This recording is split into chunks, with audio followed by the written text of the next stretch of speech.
Nous avons vu que entrer en morale, ce n'est pas plaquer à la lettre des lois qui nous sont extérieures, mais c'est chercher dans telle situation quel est le bien à poursuivre et le mal à éviter. Pour poser un acte moral, je vais donc commencer par utiliser mon intelligence pour déterminer un vrai bien. Cette question de la vérité est importante. Je prends un exemple. Un aumônier de prison avait été très étonné, en visitant une jeune femme, de constater qu'elle ne comprenait vraiment pas pourquoi on lui reprochait d'avoir volé. En discutant avec elle, celle-ci a fini par lui expliquer que lorsqu'elle revenait avec son butin, lorsqu'elle était enfant et qu'elle rentrait à la maison, elle recevait toujours des félicitations. Pour elle, voler était donc un bien. Nous comprenons donc qu'il nous faut commencer par éclairer notre intelligence, par nous former. Et ça, c'est un gros travail. Mais c'est un travail qui est indispensable pour que notre intelligence puisse chercher la vérité de façon droite. Alors notre volonté pourra vouloir ce qui est vraiment bien dans telle situation concrète et le choisir.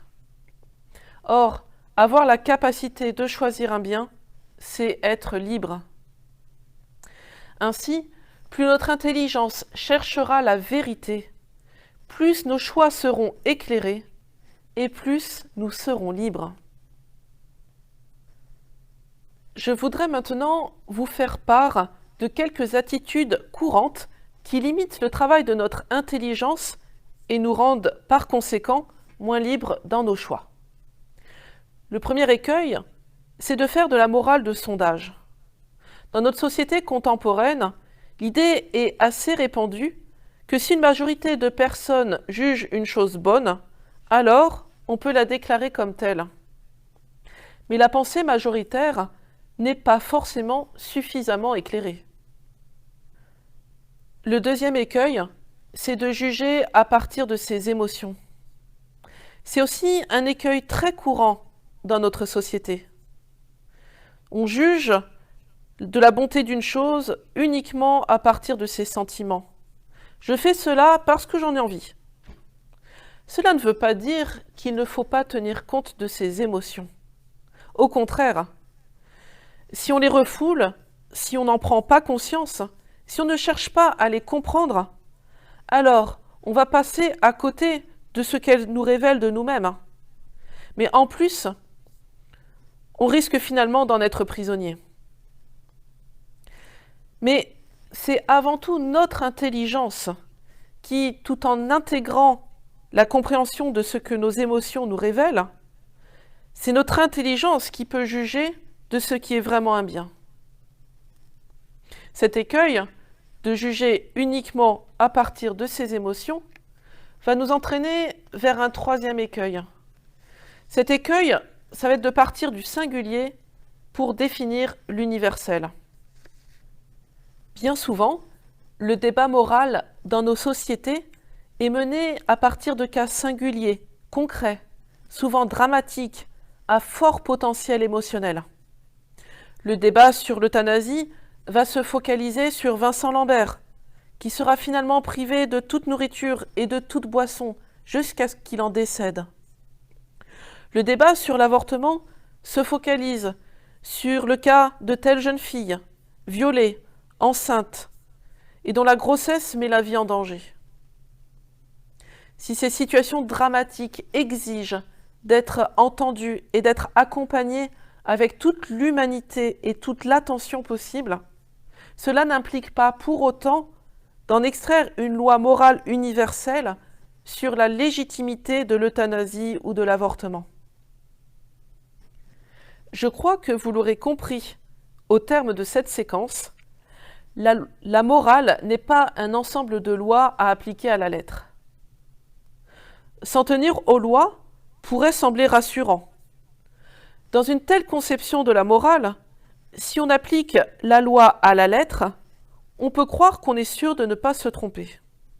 Et de plus, cela nous dispense du travail de notre intelligence pour envisager la réalité, la situation dans toute sa complexité. Finalement, Les lois, si elles sont prises comme ayant la primauté sur le travail de l'intelligence, endorment la conscience. Il ne faut jamais oublier que les lois sont faites pour l'homme, et non pas l'homme pour les lois. Le 5e écueil, c'est le laxisme, qui oppose liberté et loi morale. Au nom de la liberté, considérée comme un « je suis libre de faire ce que je veux », on écarte toute référence à un bien. Cet écueil est essentiellement dû à une conception de la liberté qui est alors envisagée comme une sorte d'indétermination, un « tout est possible ». La liberté est au contraire la capacité à choisir un bien. Par conséquent, je suis libre quand je mets ma liberté en œuvre, c'est-à-dire quand je choisis un vrai bien. Finalement, tous ces écueils que je viens de citer relèvent d'une attitude d'obéissance aveugle. On peut obéir aveuglément à l'opinion générale, à ses émotions, à des solutions toutes faites, ou encore à un impératif d'une conception erronée de la liberté. On peut aussi obéir aveuglément à un dirigeant, un supérieur de communauté.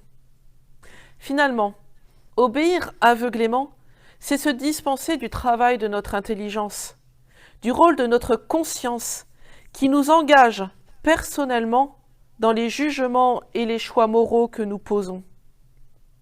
La vraie liberté entraîne une grande responsabilité.